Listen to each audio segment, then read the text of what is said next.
তোমরা শ্লোকটা একবার উচ্চারণ করে নেব। শ্রীমদ্ ভগবদ গীতা 10ম অধ্যায় বিভূতি যোগের 4 নম্বর এবং 5 নম্বর শ্লোক আমাদের ধারাবাহিক অধ্যয়ন চলছে। বুদ্ধির জ্ঞান সম্মোহ ক্ষমা সত্যম দম সমঃ সুখম দুঃখম ভব ভাব ভয়ম চা ভয়মেব চ অহিংসা সমতা তুষ্টি তপোদানম যশ যশ ভবন্তি ভাবভূতানাং মত্ত এব পৃথগ্বিদঃ। অনুবাদ: বুদ্ধি, জ্ঞান, সংশয় ও মোহ থেকে মুক্তি, ক্ষমা, সত্যবাদিতা, ইন্দ্রিয়ের সংযম, মনসংযম, সুখ ও দুঃখ, জন্ম মৃত্যু, ভয় অভয়, অহিংসা, সমতা, সন্তুষ্টি, তপস্যা, দান, যশ ও অযশ। প্রাণীদের এই সমস্ত বিভিন্ন ভাব আমার থেকেই উৎপন্ন হয়। তাহলে এখানে ভগবান এই জগতে যা কিছু গুণ সব ভগবান থেকে এসেছে সে কথা বলছেন।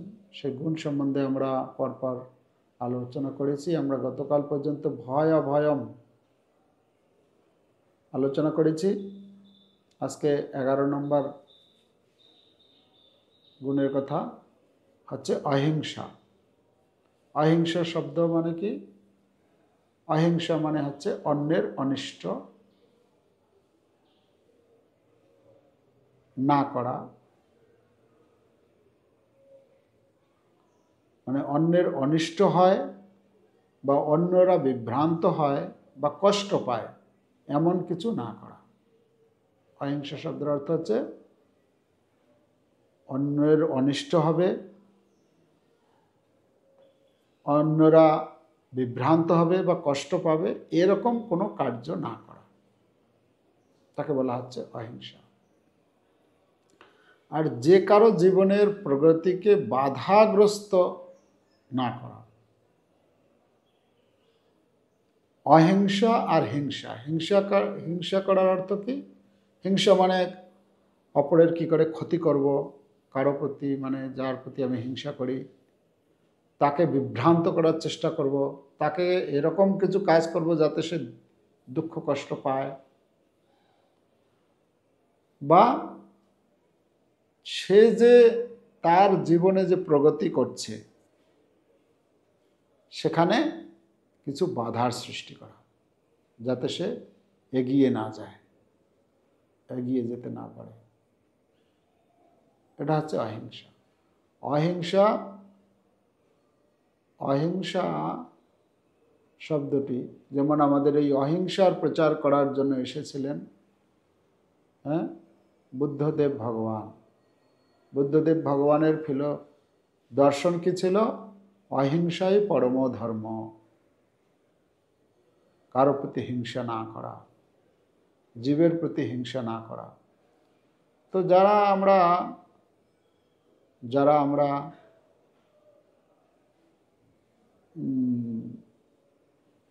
ভগবত প্রসাদ গ্রহণ করছি না,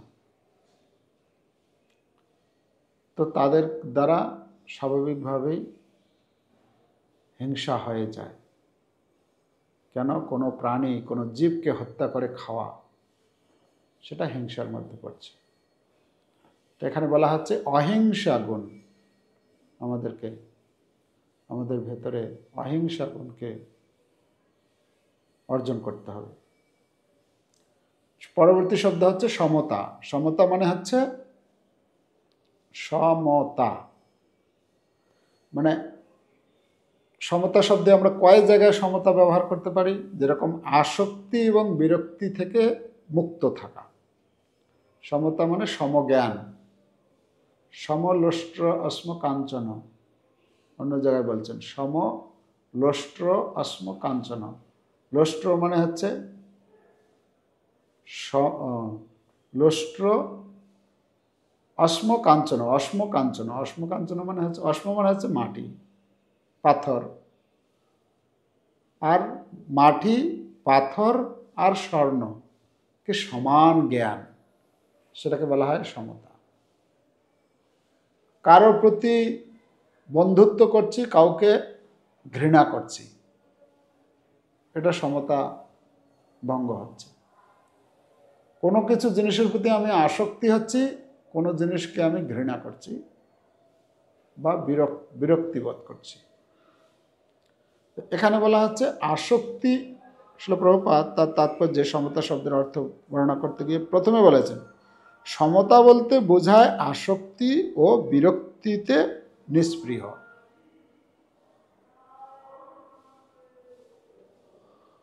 আসক্তি ও বিরক্তিরহিত হয়ে জড় জগৎকে গ্রহণ করা, মানে এই জড় জগতে আমি আছি, আমাকে জীবন ধারণের জন্য যতটুকু যা প্রয়োজন সেটা আমি গ্রহণ করব, আর যা প্রয়োজন নেই সেটাকে আমি তার থেকে দূরে থাকব। কিন্তু এরকম হবে না যে যেটা আমি চাই সেটাকে একদম পুরো তার প্রতি আসক্ত হয়ে পড়া, এবং আসক্তি হওয়ার ফলে দিনরাত তারই চিন্তা করা, আর যেটা আমি চাই না সেটা যেন আমার জীবনে কখনো যেন না আসে। সেই রকম যদি পরিস্থিতি বা সেই রকম বস্তু বা সেই রকম ব্যক্তি আসে, তাহলে আমি একদম পুরো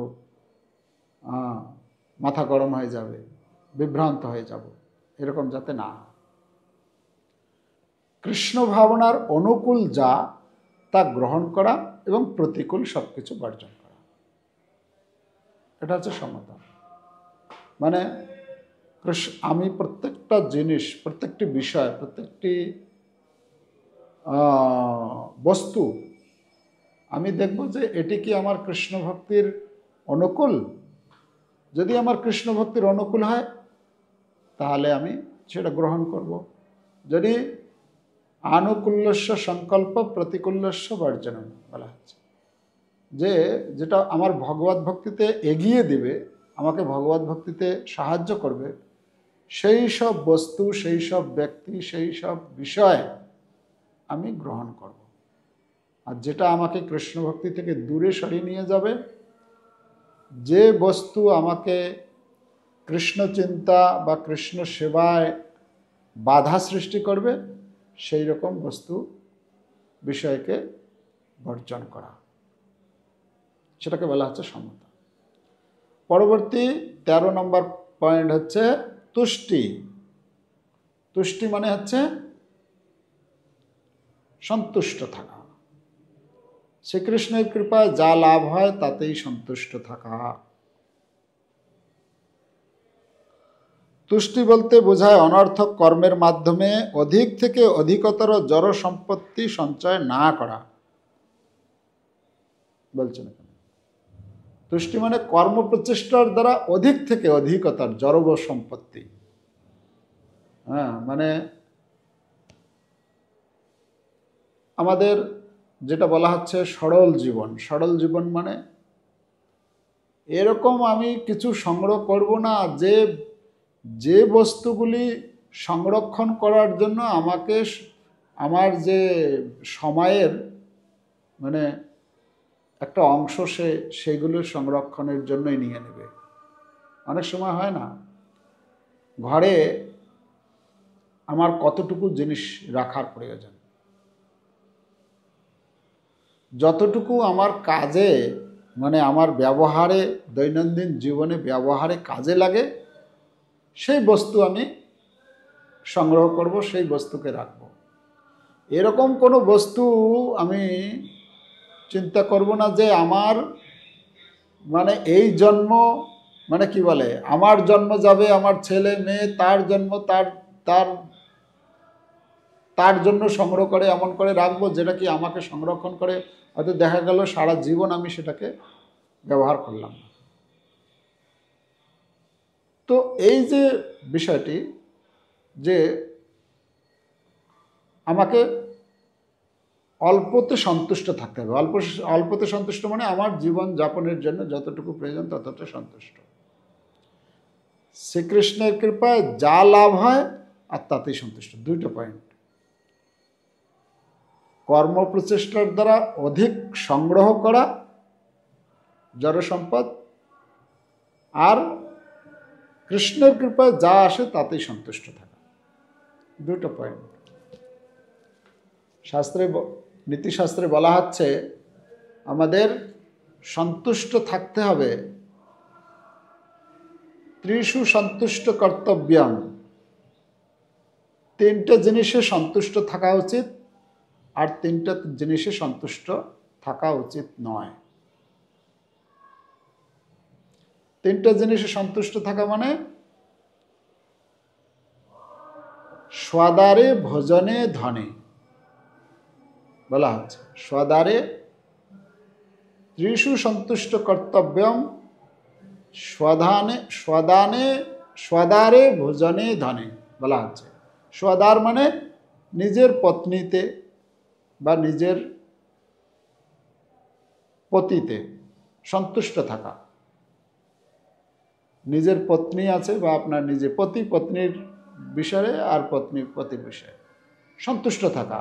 যেটা আমার ভাগ্যে, যিনি আমার ভাগ্যে এসেছেন তাকে নিয়ে আমি জীবন অতিবাহিত করব, সন্তুষ্ট থাকব। আমি যেন অন্য কোনো, যার সঙ্গে আমার ভগবান বিবাহ বন্ধনে আবদ্ধ করেছে তার প্রতি আমাকে সন্তুষ্ট থাকা। আমি যেন সেটা ছাড়া অন্য কারো চিন্তা না করি, অন্য চিন্তা না আসে আমার ভেতরে। স্বদ্বারে আমাকে সন্তুষ্ট থাকতে হবে।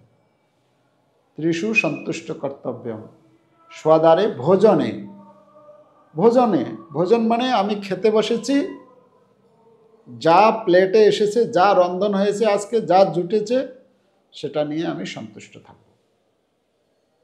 এই এটা কেন হয়নি, এটা করা যেতে পারতো, ওটা হয়নি, এইরকম খাওয়া যায় নাকি, ইত্যাদি কত রকমের মানে কি বলে অভিযোগ হয় এরকম পরিবারে।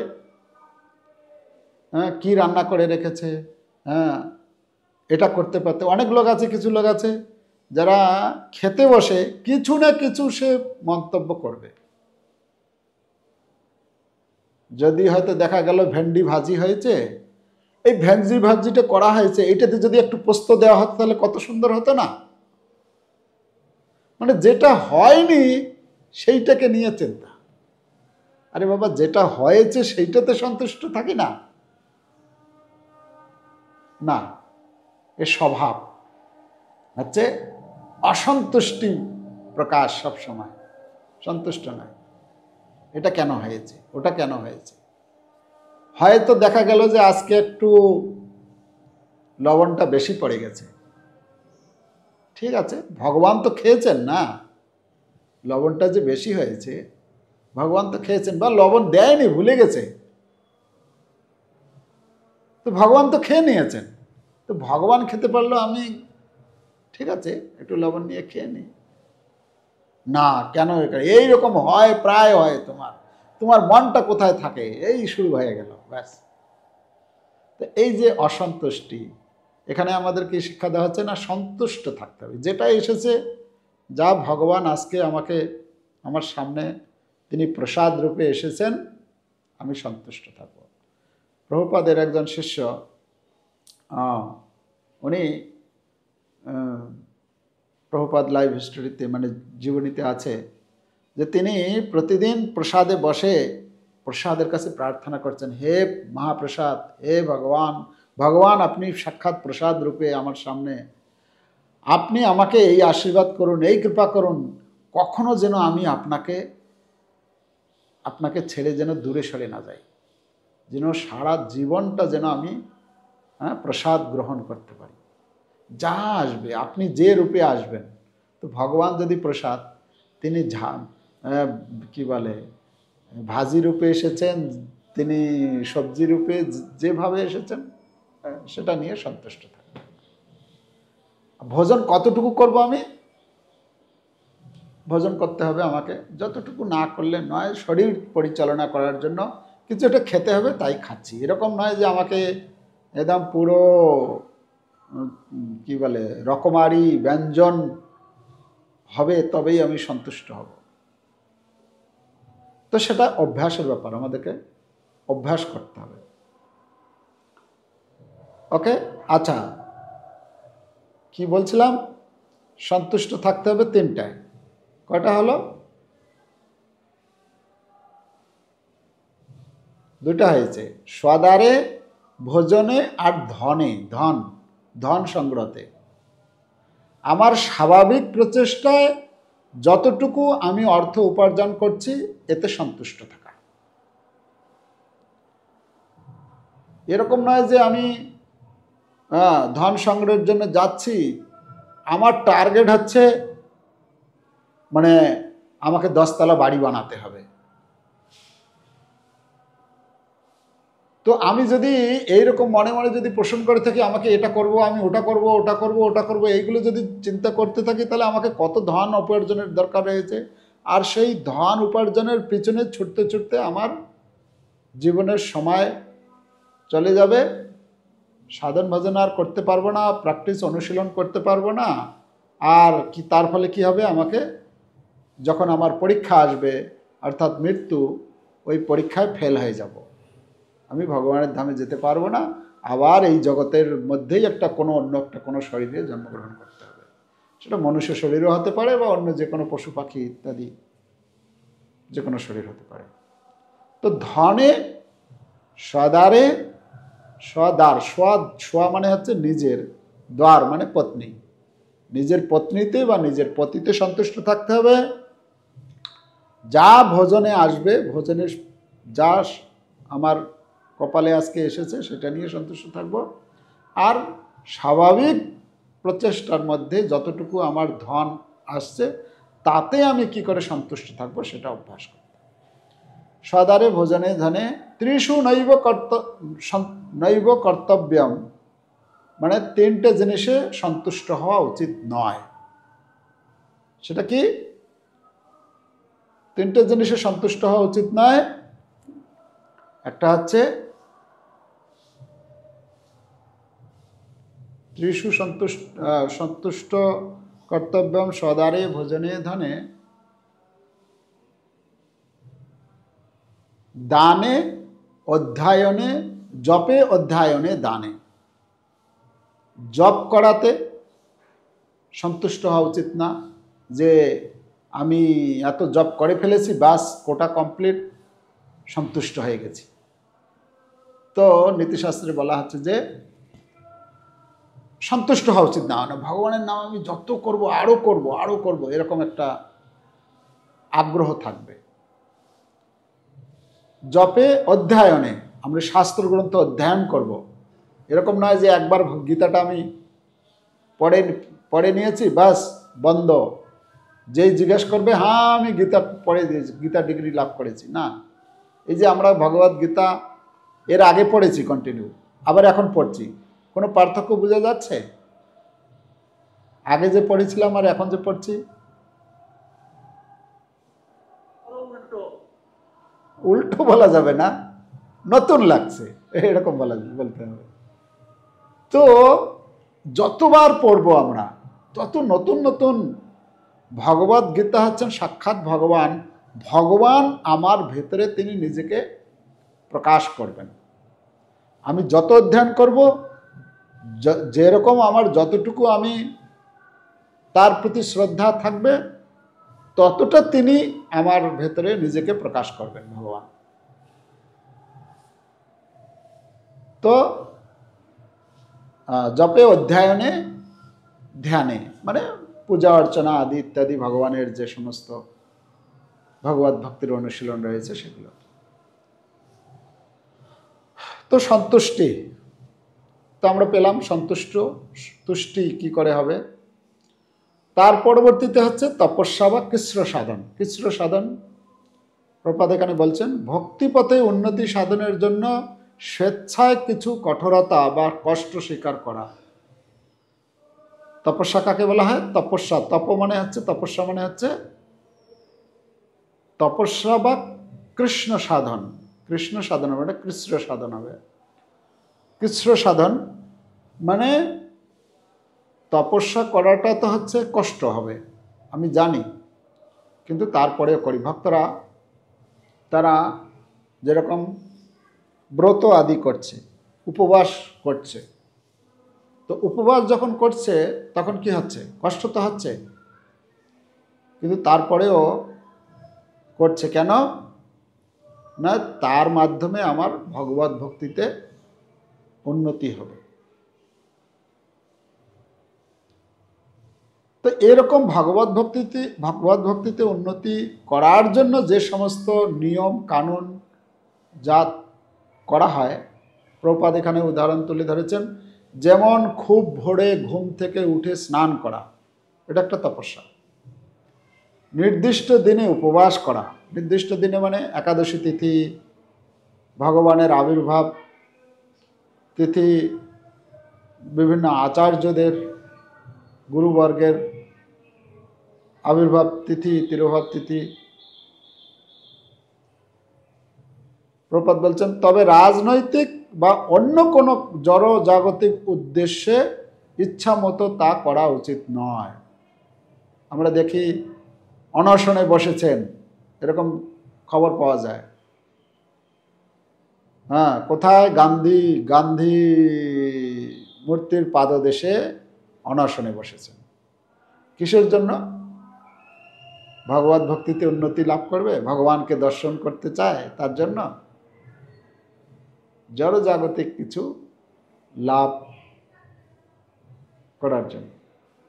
প্রভুপাদ বলছেন এটা তপস্যা না। তপস্যা হচ্ছে কৃষ্ণ ভক্তিতে আমি কি করে উন্নতি সাধন করব, তার অনুকূলে যে সমস্ত কার্যাবলী, যে সমস্ত উপবাস, কোনো কিছু নিয়ম নীতি এইসব যে করছি, এগুলি হচ্ছে তপস্যার মধ্যে। কেন? আমাদের এই মনুষ্য শরীরটা পেয়েছি আমরা তপস্যা করার জন্য। শ্রীমদ্ ভাগবতমে ঋষভদেব ভগবান পঞ্চম স্কন্ধের পঞ্চম অধ্যায়ে বর্ণনা করেছেন, তার 100 পুত্র ছিল।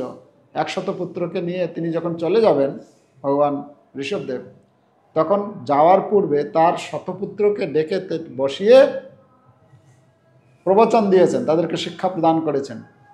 সেখানে একটি শ্লোকে বলছেন, তপ দিব্যম পুত্র কাজেন শুদ্ধম সত্যেত। তো সেখানে বলছেন, হে পুত্রগণ, এই মনুষ্য জীবনের উদ্দেশ্য হচ্ছে তপস্যা করা। তো তপস্যা কর, তো কেউ হয়তো বলতে পারে না, এখানে বলছেন যে তপস্যা যে করতে হবে, কেন? তপস্যা করার মাধ্যমে কি হবে? ব্রহ্মসক্ষম তু অনন্তম, অনন্ত ব্রহ্মসুখ লাভ করা যায় এই তপস্যার মাধ্যমে। মানে এই কৃষ্ণ ভক্তিতে আমরা যদি তপস্যা না করি, নিয়ম নীতি এইসব যদি পালন না করি, শরীরকে যদি কষ্ট না দিই, তাহলে আমি ভগবানের ধাম যাব এটা কি করে আশা করতে পারি? আর যদি আমি ভগবানের ধাম যাই, তার মানে আমার অনন্ত সুখ, আনন্দের সীমা নাই। গুরু মহারাজ বলেন, আনন্দের সীমা নাই, নিরানন্দ দূরে যায়, আনন্দের সীমা নাই। হ্যাঁ, গুরু মহারাজ প্রায় সুযোগ আসলেই গানটা তিনি করেন। তো কথা হচ্ছে, ভগবত ভক্তিতে আমরা যে সমস্ত তপস্যা করি, উদ্দেশ্য হচ্ছে আমরা কি করে ভগবত ভক্তিতে কি করে আমরা উন্নতি সাধন করব, এই জন্য তপস্যা করতে হবে। ওকে, পরবর্তী হচ্ছে দান। দান দান করতে হবে আমাদেরকে। এখানে বলা হচ্ছে উপার্জনের অর্ধেক কৃষ্ণ ভাবনার উদ্দেশ্যে দান করা। উপার্জনের অর্ধেক কত % দান করা হয়? দানটি হচ্ছে প্রত্যেকের জন্য এই দান করা, তবে বিশেষভাবে যারা গৃহস্থ, তাদের দান ধর্মটা হচ্ছে তাদের জন্য বিশেষ করে। যে আমরা অর্থ উপার্জন করি, সেই উপার্জনের অর্থ কিছুটা পরিমাণ দান করতে হবে। কোথায় দান করতে হবে? উপযুক্ত পাত্রে দান করতে হবে। দান মানে এই নয় যে আমি মানে ওইটা দানের মধ্যে হিসাব ধরবে না, আপনার বন্ধুকে দিয়েছেন, আপনার আত্মীয় স্বজনকে দিয়েছেন, ওইটা দান না। দান ওটাও একটা দান, মানে ওটা হচ্ছে জাগতিক, কিন্তু আধ্যাত্মিক দান হবে কোনো ব্রাহ্মণ বা কোনো প্রচার কার্যের জন্য আপনি অর্থ প্রদান করেছেন, বিদ্যা দান করছেন আপনি কাউকে। কেউ হয়তো এরকম ব্যক্তি আছেন যার গ্রন্থ সংগ্রহ করার ক্ষমতা নেই, তো আপনি তাকে দান করলেন, আর ঠিক আছে। তো ভগবত বিষয়ে যে সমস্ত দেওয়া হবে সেটাকে দান বলা হচ্ছে। সেই দান আমার কৃষ্ণ ভক্তিতে সাহায্য করবে। কত পরিমাণ দেওয়া উচিত? এখানে বলছেন আপনি যা ইনকাম করছেন ইনকামের 50%। তো 50% কতজন দান করেন না তা জানি না, তবে অভ্যাস করতে হবে। অভ্যাস করুন ধীরে ধীরে 5%।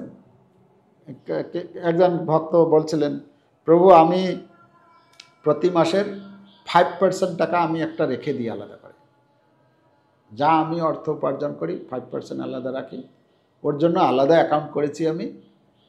সেই অ্যাকাউন্ট থেকে আমি ভক্তদেরকে কিছু হেল্প করা, কিছু কাউকে কোথাও দেওয়া, কেউ কোথাও হয়তো যাবে, মানে ধামে যাচ্ছে, সেখানে হয়তো আমি কিছু ভক্ত সেবা করলাম, প্রসাদ সেবা করালাম ইত্যাদি, এরকম খরচা করি। তো 5%, 10%, 20% যার যেরকম সামর্থ্য অনুসারে আপনারা আমাদের শিখিয়েছেন।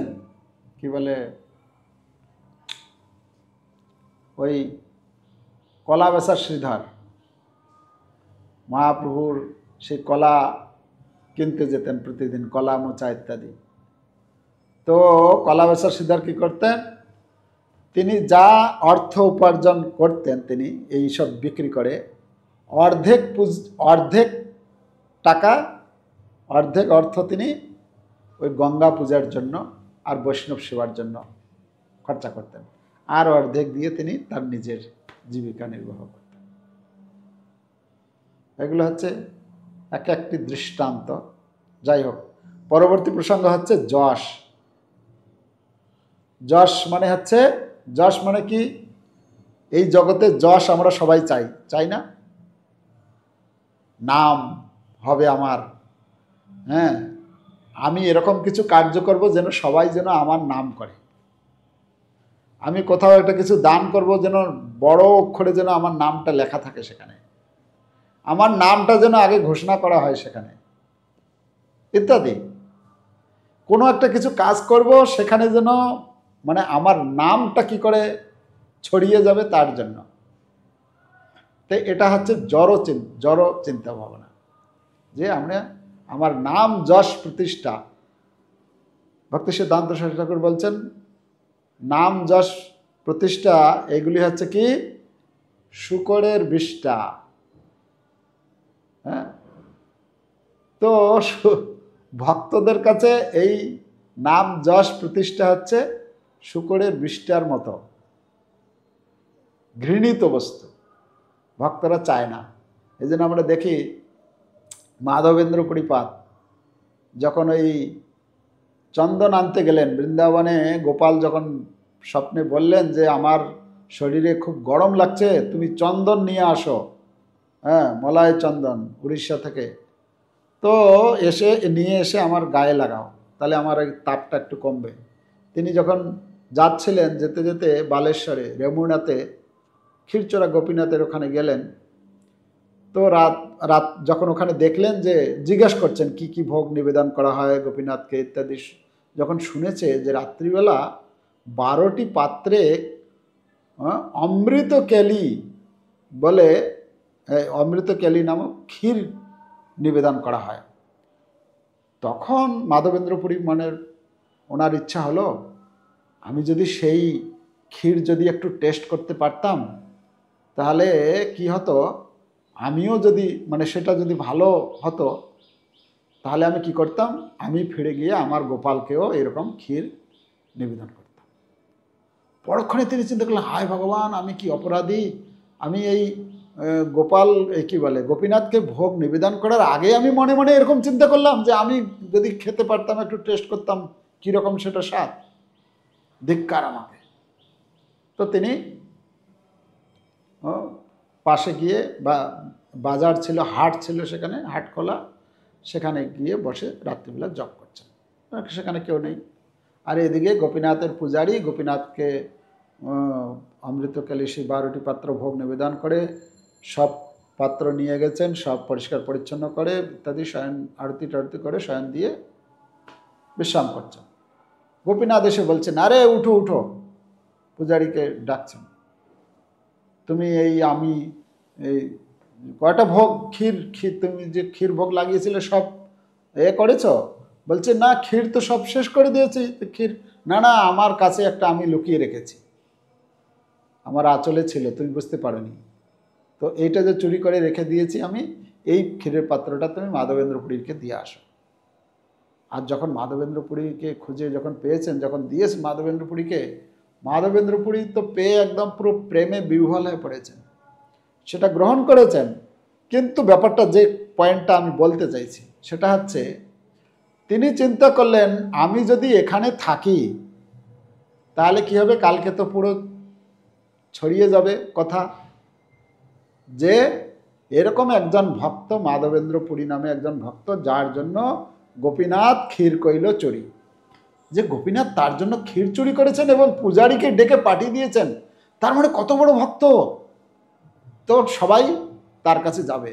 তিনি কি করলেন, রাতারাতি ওখান থেকে, মানে দিন হতে হতে ভোর ভোর ওখানে থেকে যাত্রা শুরু করলেন, ওখান থেকে চলে গেলেন, যাতে এই আমার খ্যাতি, আমার যশ যেন ছড়িয়ে না পড়ে। তো ভক্তরা খুব সাবধান থাকেন যাতে তার যশ কেউ যেন প্রশংসা যখন করে, কেন সেই প্রশংসা তার পতনের কারণ, তার অহংকারকে বৃদ্ধি করতে পারে। তাই তিনি এরকম কার্য থেকে তিনি নিজেকে দূরে রাখতে চান, কার্য থেকে না, মানে সেই যশ তিনি নিতে চান না। যখন ভগবানের উদ্দেশ্যে কিছু কাজ করা হয় তখন তো স্বাভাবিকভাবে যশ আসে, কিন্তু সেটা কি করতে হয়, যদি যখন কেউ আমার প্রশংসা করলো তখন আমাকে মনে করতে হবে এটা আমার কৃতিত্ব নয়।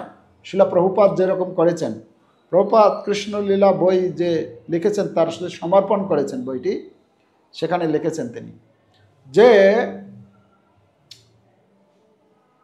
অনেক জায়গায় এটা করেছেন, মানে এই কথাটা বলেছেন যে আমার যদি কোনো কৃতিত্ব থেকে থাকে, এই যে আমি ইসকন এত বড় সংস্থা তৈরি করেছি, এতগুলো মন্দির তৈরি করেছি ইত্যাদি কত কিছু করেছি, এতে আমার কোনো কৃতিত্ব নেই। এতে যদি আমার কোনো কৃতিত্ব থেকে থাকে সেটি হচ্ছে আমার গুরুদেব। তিনি কৃষ্ণলীলা বইয়ের সমর্পণে লিখেছেন, এটি হচ্ছে আমার পিতা গৌরমোহন দে, যিনি আমাকে ছোট্টবেলা থেকে এই কৃষ্ণ ভক্তির শিক্ষা প্রদান করেছিলেন, আমাকে মৃদঙ্গ বাজানো শেখানো বা পূজা কি করে পুজো করতে হয় সেটা শিখিয়েছিলেন, এবং সেটাকেই পরবর্তীতে আমার পরমারাধ্য পরম গুরুদেব ওম বিষ্ণুপাদ পরমহংস পরিব্রাজকাচার্য অষ্টোত্তর শত শ্রীমৎ ভক্তি সিদ্ধান্ত সরস্বতী ঠাকুর, তিনি আমাকে পরবর্তীতে গাইড করেছেন। তো এতে যা কিছু কৃতিত্ব সেটা হচ্ছে তাদের কৃতিত্ব, মানে কৃতিত্বটাকে, যশটাকে নিজে নিলে হবে না, সেই যশটাকে তাদেরকে দিয়ে দিতে হবে। যদি আমরা সেটা করি তাহলে আমরা অহংকার আমার ভেতরে আর বাড়বে না, বা সেই অহংকারের ফলে আমার পতন হবে না। তো সেটা বলা হচ্ছে যে যশ। তো এই পর্যন্তই তাহলে প্রকৃত যশ কি? প্রভুপাদ বলছেন, মহান কৃষ্ণ ভক্তরূপে প্রসিদ্ধি লাভ করাই হচ্ছে প্রকৃত যশ। যশ মানে এই জড় জগতে আমি কিছু পজিশন লাভ করলাম, আমি কিছু বিশেষ এমন কোনো একটা কাজ করলাম যার ফলে যশ ছড়িয়ে গেল এই জগতে, এই জগতের যশ ছড়ানোটা ওইটাকে যশ বলা হচ্ছে না। কেন? আজকে যাকে রাজপদে বসানো হয়েছে, কালকে তাকে টেনে হিচড়ে আবার রাস্তায় ভিখারি বানিয়ে দেওয়া হবে। তো এই জড়জগতের যে যশ, এটা প্রকৃত যশ না। যশ হচ্ছে কৃষ্ণ ভক্ত রূপে, কৃষ্ণ দাস, আমি হচ্ছে কৃষ্ণ দাস, এই যে এই নামে এটা যদি খ্যাতি হয়, সেটা হচ্ছে প্রকৃত যশ, তাকে বলা হচ্ছে প্রকৃত যশ। হ্যাঁ, চৈতন্য চরিতামৃতে বর্ণনা করা হচ্ছে কৃষ্ণ দাস বলে যে খ্যাতি, সেটাই হচ্ছে খ্যাতি, বা সেটাই হচ্ছে প্রকৃত যশ। তা আমাদের পরিচয়, আমাদের পরিচয় হচ্ছে আমরা হচ্ছি কৃষ্ণের দাস। আমার দ্বারা যা কিছু হয়, যখন এক দাস, তার দ্বারা যদি কোনো ভালো কর্ম হয়, কৃতিত্বটা কার কাছে যায়? মালিকের কাছে যায় না, মালিক করেছে। যদি কোনো কিছু আমি একটা যার আন্ডারে কাজ করছি, আমি ভালো করছি, তো সেই কৃতিত্বটা মালিকের কাছে যায়। তো আমরা অনেক সময় কি করি, সেই কৃতিত্বটা নিজে নিয়ে নিতে চাই, আর সেটাই আমাদের বাধা, ভগবত ভক্তিতে বাধা হয়। তো এই জন্য আমাদের কী করতে হবে, যখনই এরকম কোনো আমার দ্বারা কোনো এরকম কোনো কাজ হবে, তখনই সেই কৃতিত্বটা ভগবানকে, সাধুগুরু বৈষ্ণবদেরকে দিতে হবে। এটা আমার কোনো কৃতিত্ব নেই। এই সাধুগুরু বৈষ্ণবরা তাদের অহৈতুকী কৃপা, তারা আমাকে গাইড করেছেন, এটা হয়েছে। এখানে আমার বিন্দুমাত্র আমার কোনো কৃতিত্ব নেই। তো এভাবে আমরা যদি করি, তাহলে আমাদের জীবন সরল, সাদা সিধা এবং ভগবত ভক্তিতে আমরা উন্নতি করতে পারবো। হরে কৃষ্ণ কৃষ্ণ কৃষ্ণ হরে হরে, হরে রাম রাম রাম হরে হরে। শিল প্রভুপাদ কি জয়।